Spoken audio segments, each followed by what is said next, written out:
James Acaster here, host of James Acaster's Perfect Sounds. And what's this behind me? Why, it's the 2021 Hyundai Mercury Prize shortlist. And what a wonderful shortlist it is too. So many amazing names on there. Berwyn, Black Country New Road, Floating Points, you got Salt, and Laura Mvula. One of my favourite artists also was nominated for the 2016 Mercury Prize as well. Worth noting. Saw Laura Mvula on there, The Dreaming Room, an album that I've listened to. I've lost count how many times I've listened to that album.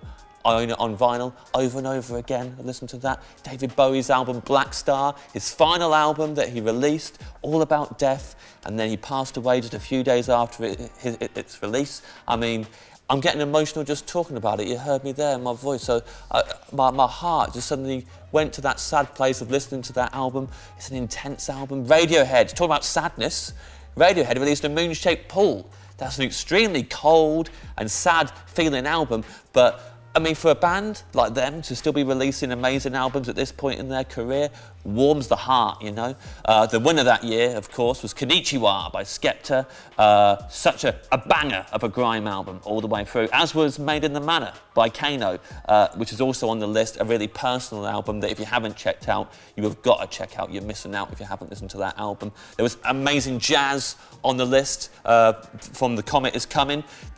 If you want to get up and dance all around your house and never stop dancing, you got to put that album on. It will fill you with gusto. You'll be so full of gusto you won't believe it, right? Just chock full of gusto.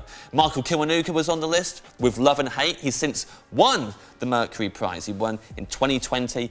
Love and Hate, probably one of the greatest opening tracks to an album of all time. If you don't like Cold Little Heart, then I don't want to know you. I don't want to talk to you, because you know what? You've got a cold little heart if you don't like that song, in my opinion.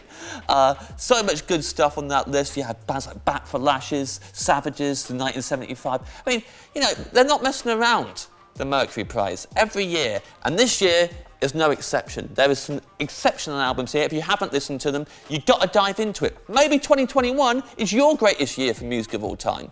I don't know. I'm not trying to convert you into agreeing with me about 2016. I'm trying to encourage you, find your own year.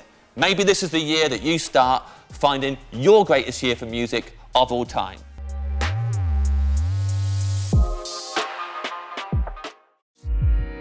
BBC Sounds. Music, radio, podcasts.